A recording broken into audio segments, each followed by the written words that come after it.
এই ক্লাসে আলোর বিচ্ছুরণ আমরা আলোচনা করব।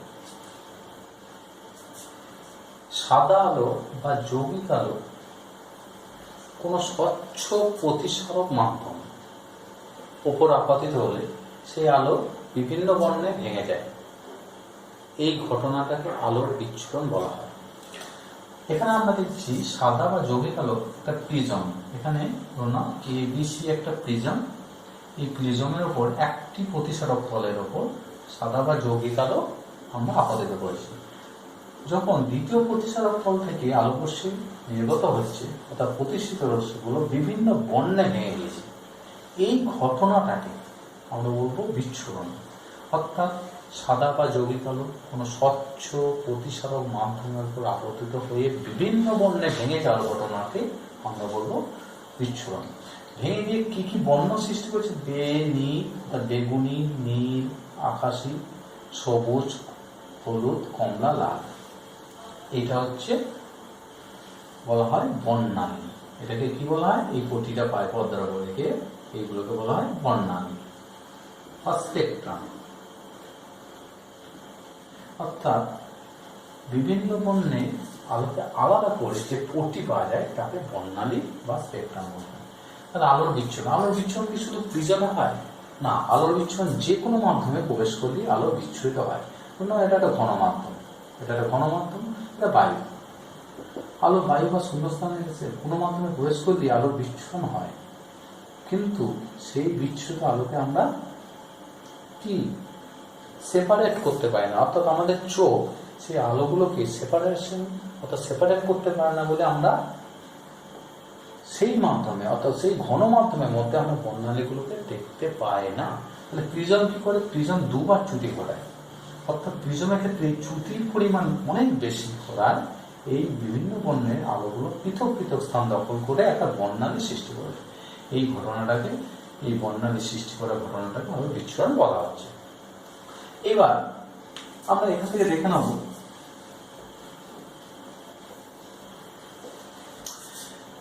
কোন বর্ণের আলোর বেগ বেশি। বেগের দিক থেকে যদি দেখি, বেগ ক্রমশ বেগ বৃদ্ধি অর্থাৎ বেগুনি থেকে লাল পর্যন্ত বেগ ক্রমশ বাড়তে থাকে। অর্থাৎ সব থেকে বেগ কোন বর্ণের আলোর বেশি? লাল বর্ণের আলোর বেগ সব থেকে বেশি। তাহলে বেগের দিক থেকে লাল বর্ণের আলোর বেগ সব থেকে বেশি। আচ্ছা, তোমাদেরকে বলা হলো এখানে আলো করবে, যার বেগ বেশি সেই তো ফুড়ে বেরোবে, দেখা যাচ্ছে। তাহলে লাল আলো বেগ সব থেকে বেশি বলে লাল আলোর অবস্থান সব থেকে উপরে। অর্থাৎ সাদা আলোতে যে বিভিন্ন বর্ণগুলো আছে তাদের মধ্যে লাল আলো বর্ণ বেগ বেশি, ফলে তার চ্যুতিটা সব থেকে কম হচ্ছে লাল। বেগ বেশি বলে তার চ্যুতি কম হয়। নেক্সট চলে আসবো আমরা চ্যুতির দিক থেকে কার কম? এটা চ্যুতি। অর্থাৎ এটা বেগ বৃদ্ধি।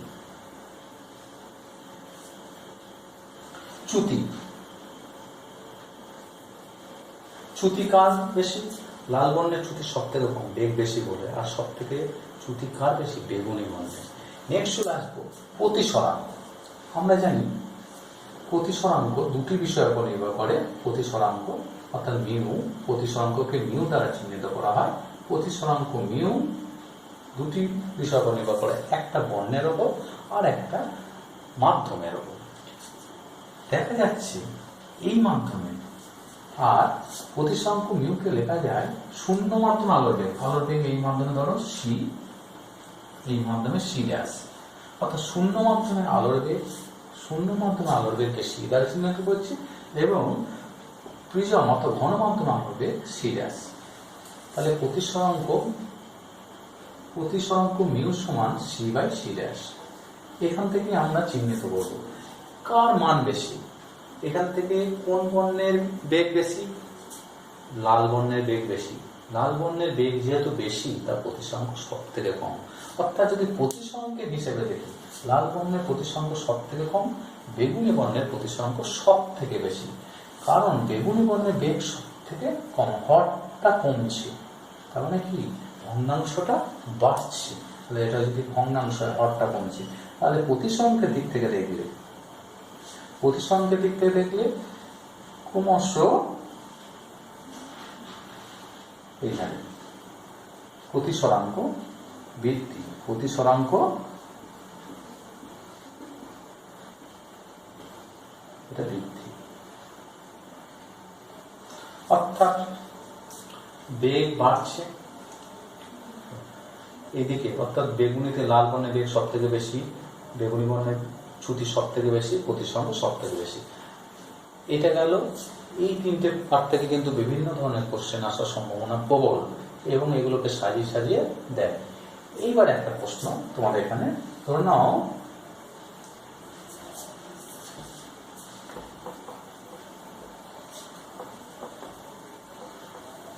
প্রমাণ করো, প্রুফ দ্যাট, একটা কোশ্চেন দেওয়া আছে, প্রমাণ করো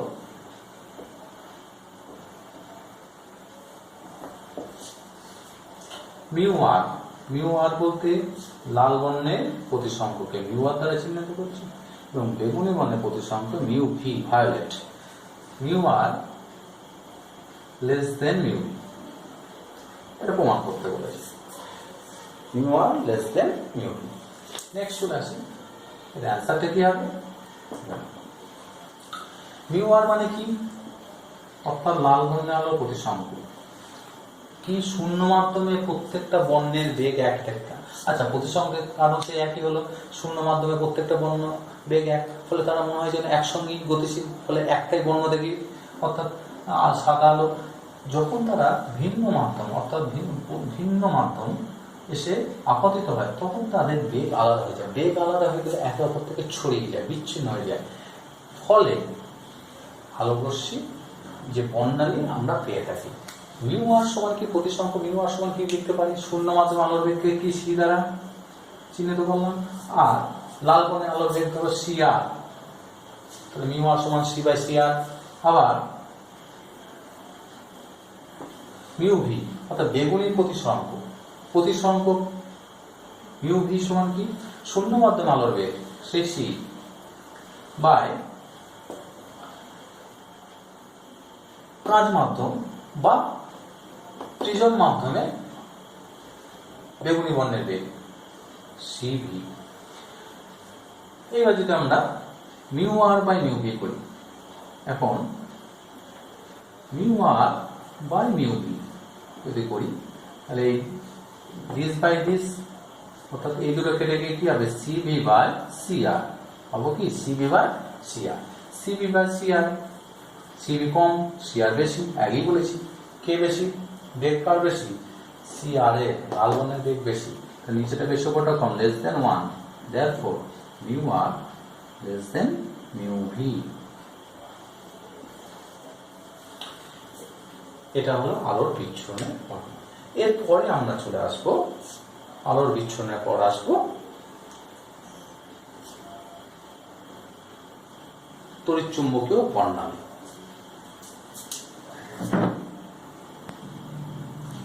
এরপরের টপিকটা বর্ণের অনুভূতি। বর্ণের অনুভূতি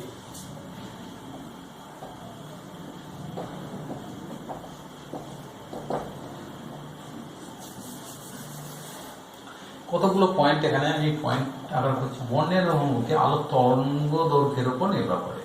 আলোর তরঙ্গ দৈর্ঘ্য, বর্ণের অনুভূতি কোন বিষয়ের উপর নির্ভর করে? আলোর তরঙ্গ দৈর্ঘ্যের উপর। আলোর তরঙ্গ দৈর্ঘ্যের উপর।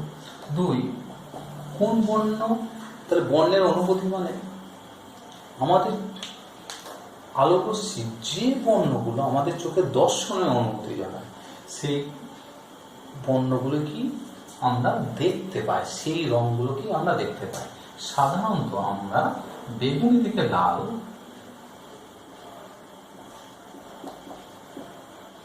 বেগুনি থেকে এমনি করে বেগুনি, নীল, আকাশি এমনি করে শুরু করে বেগুনি থেকে লাল বর্ণ,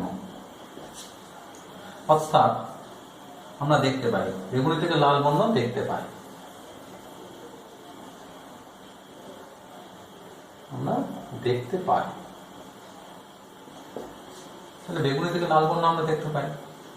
যদি তরঙ্গ দৈর্ঘ্যে বিচার করি 4000 অ্যাংস্ট্রম, 1 অ্যাংস্ট্রম মানে 10⁻10 মিটার থেকে 8000 অ্যাংস্ট্রম তরঙ্গ দৈর্ঘ্য আমাদের দর্শনে অনুভূতি জাগায়। বাকি যে তড়িৎচুম্বকীয় তরঙ্গ আছে সেই তড়িৎচুম্বক তরঙ্গগুলো আমাদের চোখের দর্শনে অনুভূতি জাগায় না, সেই জন্য সেই তরঙ্গগুলো আমরা দেখতে পাই না, অর্থাৎ সেগুলো আমাদেরকে দেখাতে সাহায্য করে না, দেখতে পাই না, আলোকে আমরা দেখতে পাই না, দেখাতে সাহায্য করে না। তাহলে এই বেগুনি থেকে লাল বর্ণ অর্থাৎ 4000 অ্যাংস্ট্রম থেকে 8000 অ্যাংস্ট্রম পর্যন্ত তরঙ্গ দৈর্ঘ্য আমাদের চোখে দর্শনে অনুভূতি দেয়। এছাড়া আমরা বিভিন্ন আকারে যে বস্তুগুলো দেখি, অর্থাৎ কোনো বস্তুকে কেন দেখতে পাই? আলোক রশ্মি সেই বস্তুর উপর আপতিত হয়, সেখান থেকে প্রতিফলিত হয়ে আমাদের চোখে পর্দা রেটিনে একটা প্রতিবিম্ব গঠন করে, সেই জন্য সেই বস্তুটাকে দেখতে পাই। সেই বস্তুটা যে বর্ণ, আমি সবুজ দেখছি কোনো একটা বস্তু, কেন সবুজ দেখছি? ও সবুজ বর্ণকে প্রতিফলন করছে, বাকি বর্ণগুলোকে সে শোষণ করে নেয়, সেই জন্য গাছের পাতাকে সবুজ দিকে, কারণ গাছের 7টা আলোর মধ্যে বেরিয়ে আসা আলোর মধ্যে 6টা বর্ণ সে শোষণ করে নেয়, শুধুমাত্র সবুজ বর্ণকে সে প্রতিফলন করে, সেই জন্য আমরা গাছের পাতাকে সবুজ দেখি। একটা বস্তুকে নীল দেখছি, কারণ তাহলে নীল ছাড়া বাকি 6টে বর্ণ সে শোষণ করে নেয়, সেই জন্য তাকে নীল দেখি।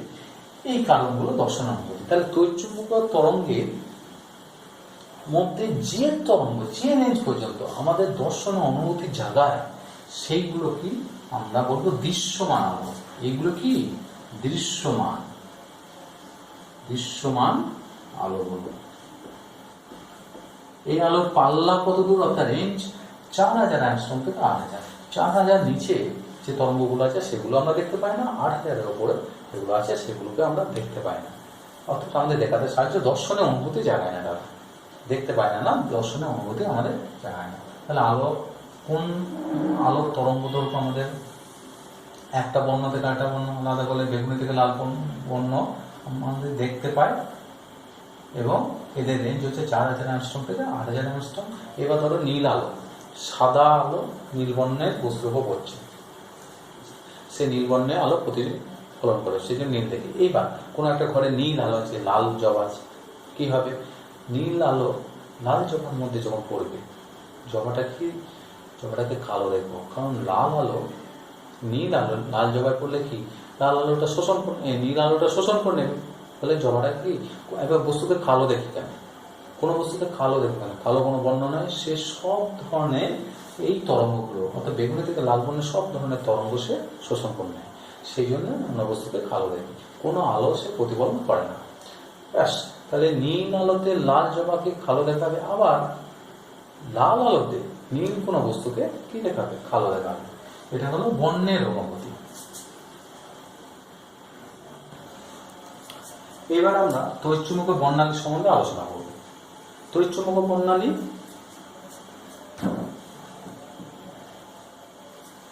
বিভিন্ন পার্টগুলো: দৃশ্যমান আলোক রশ্মি,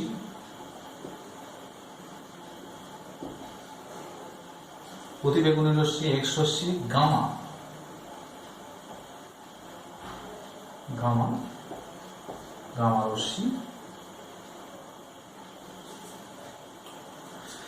রশ্মি, তারপরে হচ্ছে ইনফ্রারেড, তারপরে মাইক্রোওয়েভ,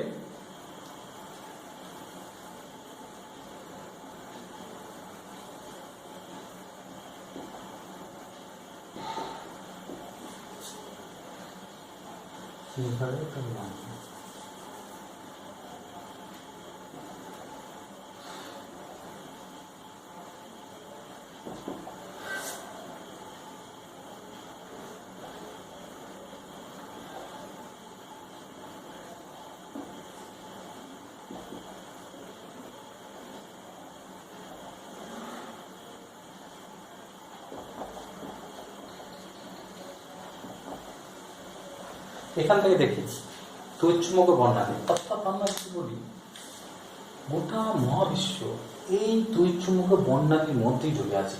আমরা একটু আলোচনা করব। আমরা দেখতে এই তড়িৎচুম্বকীয় বর্ণালীর সামান্য পার্ট, অর্থাৎ এই অংশটুকুনি আমরা দেখতে পাই, এই অংশটা আমরা আমাদের দেখাতে সাহায্য করে, বাকি তরঙ্গগুলো কোনোটাই আমাদের চোখে দর্শনে অনুভূতি জাগায় না। কিন্তু দেখা যায় এদেরও অস্তিত্ব আমাদের পৃথিবীতে প্রচুর পরিমাণে। কারণ এইবার দর্শনের অনুভূতি জায়গায় দৃশ্যমান, আমরা আগে দেখছি দৃশ্যমান 4000 অ্যাংস্ট্রম থেকে 8000 অ্যাংস্ট্রম পর্যন্ত, 4000 অ্যাংস্ট্রম থেকে 8000 অ্যাংস্ট্রম তরঙ্গ দৈর্ঘ্যে এই যে পাল্লাটা আছে, এই পাল্লাটা আমাদের দর্শনের অনুভূতি জায়গায় তার থেকে কম তরঙ্গ দৈর্ঘ্যকে অতিবেগুনি, তার থেকে কম এক্স, তার থেকে গামা। অর্থাৎ উল্টো দিকে এর থেকে বেশি তরঙ্গ দৈর্ঘ্য এটা, তার থেকে বেশি এটা রেডিও তরঙ্গ সব থেকে বেশি। তাহলে তরঙ্গ দৈর্ঘ্যের দিক থেকে দেখলে সব থেকে কম হচ্ছে তরঙ্গ দৈর্ঘ্য বৃদ্ধি পায়। এদিকে তরঙ্গ দৈর্ঘ্য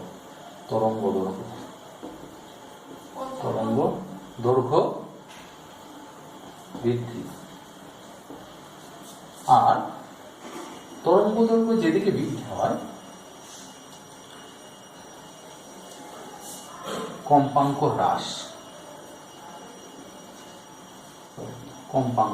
এটা এন দ্বারা প্রকাশ করবো, তরঙ্গ দৈর্ঘ্যকে ল্যামডা দ্বারা প্রকাশ করবো, তরঙ্গ দৈর্ঘ্য কম্পাঙ্ক এন হ্রাস। অর্থাৎ বাঁ দিক থেকে ডান দিকে গেলে তরঙ্গ দৈর্ঘ্য ক্রমশ বাড়ছে। তাহলে সব থেকে বেশি তরঙ্গ দৈর্ঘ্যের তড়িৎচুম্বকীয় তরঙ্গ বা তরঙ্গ কি রেডিও তরঙ্গ, আর সব থেকে কম কম্পাঙ্কের দিক থেকে এইদিকে হ্রাস পাচ্ছে, ক্রমশ হ্রাস পাচ্ছে। তাহলে সব থেকে কম যে রেডিও তরঙ্গ কম্পাঙ্ক, আর সব থেকে বেশি কম্পাঙ্কের গামা রশ্মি বা গামা।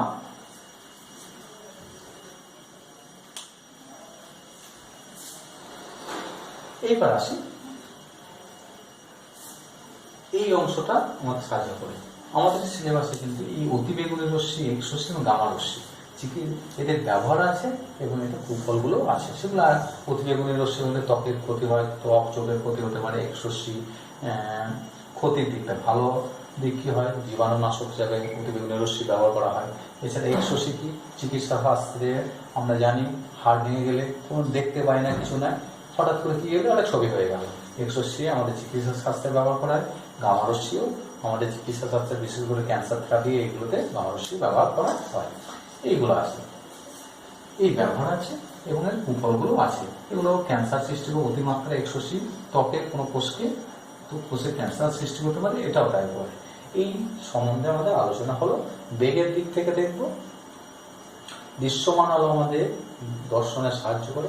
বাকি তরঙ্গগুলো ইনফ্রারেড, একটা বস্তু যখন লাল আলো বিকিরণ করে, একটা লোহাকে উত্তপ্ত করছে প্রচন্ড লাল হলে, অর্থাৎ ইনফ্রারেড, লাল যখন হওয়ার আগের মুহূর্তে, তখন সে কিন্তু তড়িৎচুম্বক বর্ণালী অর্থাৎ তড়িৎচুম্বক তরঙ্গ সে বিকিরণ করতে থাকে। সেটা হচ্ছে ইনফ্রারেড তরঙ্গ। তার থেকে বেশি হচ্ছে মাইক্রোওয়েভ তরঙ্গ আর রেডিও তরঙ্গ। আমাদের তো রেডিও তরঙ্গ, আমরা যে মোবাইল সিগন্যালগুলো ব্যবহার করি, টেলিভিশন সিগন্যাল, মোবাইল সিগন্যাল, এগুলো সবই রেডিও তরঙ্গ। সব থেকে বেশি তরঙ্গ দৈর্ঘ্যে তড়িৎচুম্বক বর্ণালী। মনে রাখতে, এখানে যা কিছু আছে সব আলোর বেগে। এখানে একটা সাধারণ বৈশিষ্ট্য কি, যেহেতু এরা তড়িৎচুম্বকে বর্ণালী, তবে প্রত্যেকটা তরঙ্গ আলোর বেগে চলে, আলোর বেগে চলে। অর্থাৎ প্রত্যেক তরঙ্গের বেগ কত, 3 × 10⁸ মিটার/সেকেন্ড। একটা পয়েন্ট আমাদের খেয়াল রাখতে হবে, প্রত্যেকটা তরঙ্গই তড়িৎচুম্বক তরঙ্গ। আর তড়িৎচুম্বক তরঙ্গ মানে তির্যক তরঙ্গ, এবং এরা কি ধরনের তরঙ্গ, তির্যক। ক্লাস 9-এ তির্যক তরঙ্গ পড়েছিল। প্রত্যেকে আলোর বেগে চলে, এরা তির্যক তরঙ্গ। অবশ্যই আমরা যে প্রতিফলন, প্রতিসরণ এগুলো পড়লাম, প্রত্যেকটা তরঙ্গই 3 নাম্বার। আলোর যে ধর্মগুলো পড়েছি, আলো অর্থাৎ প্রতিফলন, এদের প্রতিফলন হয়, প্রত্যেকটা তরঙ্গে প্রতিফলন হয়, প্রতিসরণ হয়, এদের বিক্ষেপণ হয়। অর্থাৎ প্রত্যেকটা তরঙ্গের প্রতিফলন, প্রতিসরণ, এই ধর্মগুলো এরাও মেনে চলে। কারণ আলোক তরঙ্গ যদি মেনে চলে, এরাও তো তড়িৎচুম্বকীয় তরঙ্গ, প্রত্যেকটা তরঙ্গ প্রতিফলন, প্রতিসরণ, এই ধর্মগুলো মেনে চলে। এরপরের একটা শেষ টপিকটা নিয়ে আলোচনা করব, যেটা হচ্ছে বিক্ষেপণ।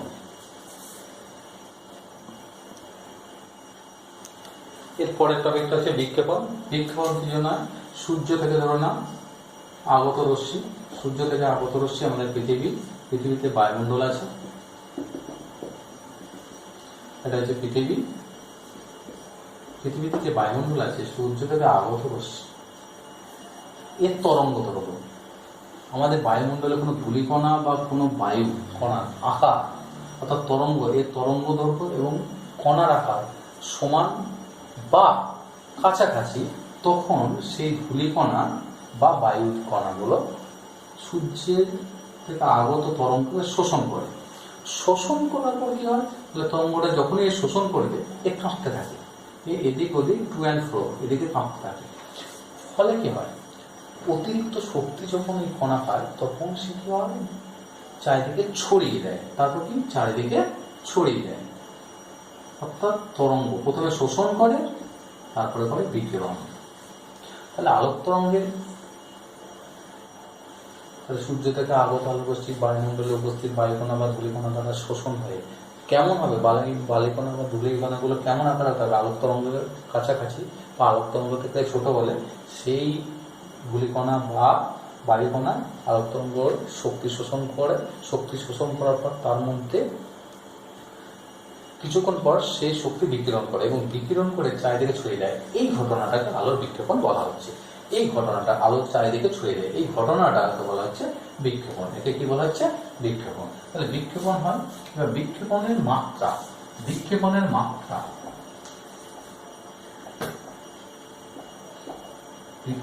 মাত্রা আয় দ্বারা চিহ্নিত করা হয়।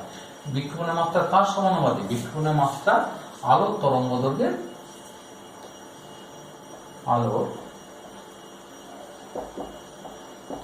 দৈর্ঘ্যের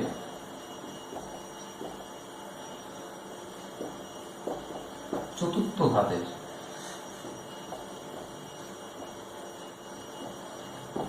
ব্যস্তানুপাতিক।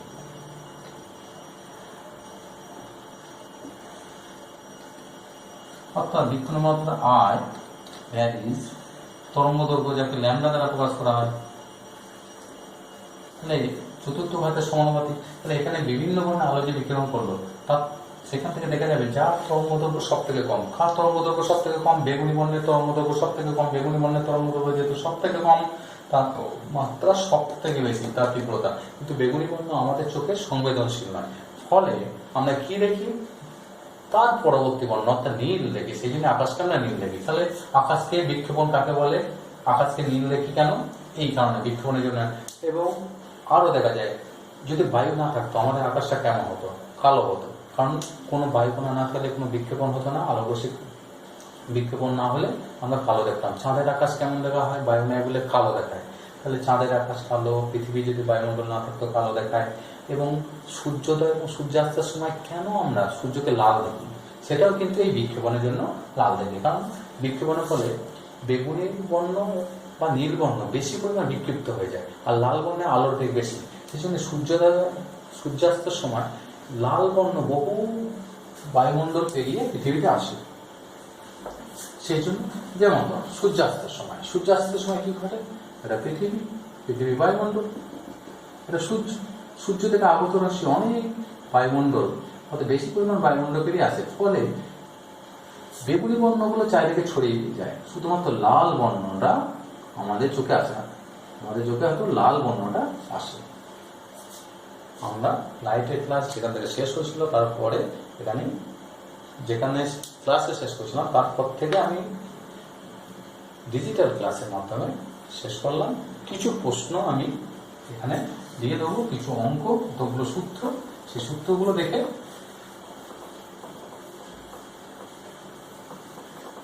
পরে একটা ক্লাস নেব, যে ক্লাসে শুধুমাত্র এখান থেকে নিউমেরিক্যালসগুলো আমরা পড়াবো।